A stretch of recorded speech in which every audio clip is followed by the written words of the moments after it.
Ang saya-saya ng 80th birthday ni Manay Lolit nung May 21 sa ano. Ang daming mga kwentong off the record, di ba? Dahil mga chismisa natin. So, anong feeling mo nang after that? Ito yung magsasama-sama uli, magre-reunion uli ang mga alaga niya. Hindi, ang unang tanong, ano mo ba na 80th birthday? Ang alam ko, 78. O 2 years younger. O ngayon natuklasan. Ngayon mo nilang sinabi sa akin. Nakalagay sa labas eh. Daming switching na. Yung si nanay. At least hanggang sa huli, nag-stick siya sa kanya. Stick to the rule niya. Pero naalala mo kung paano yung off the record na usapan ng birthday niya, di ba? Oo, dami. Yan na. Dami. Ay, Alin, kagaya ng mga pamana. Oo, pamana. Nahintay natin yung pamana serye. Umaatikabo. Umaatikabo mga... sa'yo ang pinggan at plato. Ba't wala ka ng birthday niya? Ewan ko. Hindi ko alam. Shift Hindi sa'yo. ako tinawagan natin ni Gorgie. Hindi, pero bago siya namatay, last week, tinawagan ko si Gorgie. Sabi ko, mag-lunch naman tayo ni Lolit. Gumanon ako. Kasi naalala ko birthday week niya eh. O yan, wala na. Ako, naiingit ako talaga. Uy, naiingit ako. Yun ang tinawag ko sa kanya noon. Naiingit ako. Sabi ko, naiingit ako dyan, Nay. Parang ang saya-saya ng ano nyo, ng kainan ninyo. Tuwing kumakain kayo, parang ang dami-dami yung pinag-uusapan. Kaya ka dyan. Nagla-lunch Sabi ko, sila. sige, sasagutin ko sa sponsor ko sa mag-sponsor ako for you. Yung first ko was Antonio's and then isa sa yung 2 beses pa lang nga eh. Kasi nga ayaw niya. Ayaw niya. Ayaw niya. Oo, siya, tapos hindi naman. Ayaw niya na nandun ka. Hindi, ayaw niya na ikaw ang dahil meron na siyang mga nakatoka sa kanyang mga other barkadas, di ba? So parang yung mga alaga niya, ayaw niya. Pagbibigyan ka niya, pero parang once, ganun.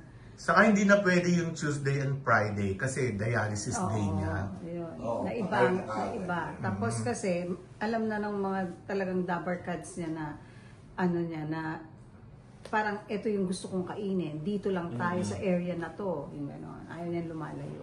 So may tanong ka pa about birthday, Jerry? Anong birthday? Lahat ng mga birthdays niya, di ba? Ang napag-usapan sa birthday niya is yung scam na ginawa niya. Yung kamalditahan daw niya yun. Bata pa daw siya noon. Ayun. Saka mga biruan din kina Lani, Kintonton.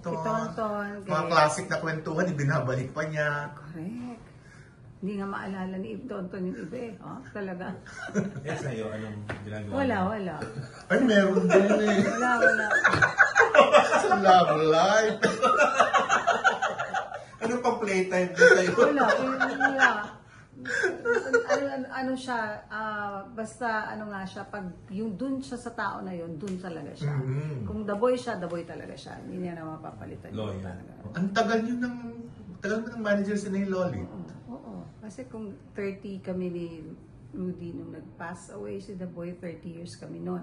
So 16 years nang wala siya, so 46 years. Wow. Doon ko na lang kinakount. 46 years mo siya naging manager. Oo. So talagang ang dami niyong pinagsamahan. Oo naman. Sa lahat ng talaga. Lahat. Saka ang dami naming pinagsamahan din na abroad. Oo. Ano yung Mga sa Hawaii, di ba? Ano yung pinaka-memorable sa'yo? Ay, oo, bila nila akong pinuntahan ni Alfie. Kasi doon kami ni The Boy, nag-honeymoon.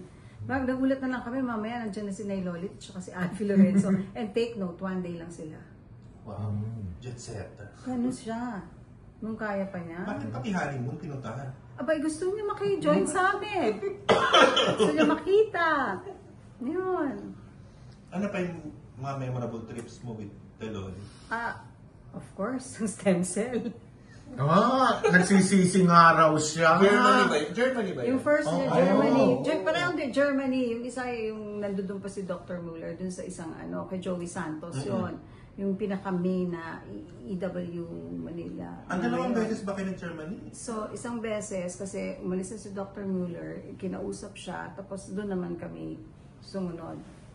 Ano yung saan yung may momentous Yun event? yung magkakaano lang kami ng mga kwarto eh. Inaano ko siya na parang tignan ng mga bata. Kasama ko si Renz at si Rap. Dahil tutuloy kami ng Amsterdam after namin ng procedure. So sabi ko, tignan niyo si nanay. So, kumakatok sila, hindi nila mabuksan. Hanggang sa, tinawagan ko na si, yung isang Filipino doon na buksan. Yung pala nandun siya sa mismo, walang malay. May malay pero nakahiga siya tapos hindi siya makatayo after ng injection yun. So, parang masyadong malakas. Anong mga nangyari ito? Tagal na. Tagal na. Hindi ko na matandaan. So,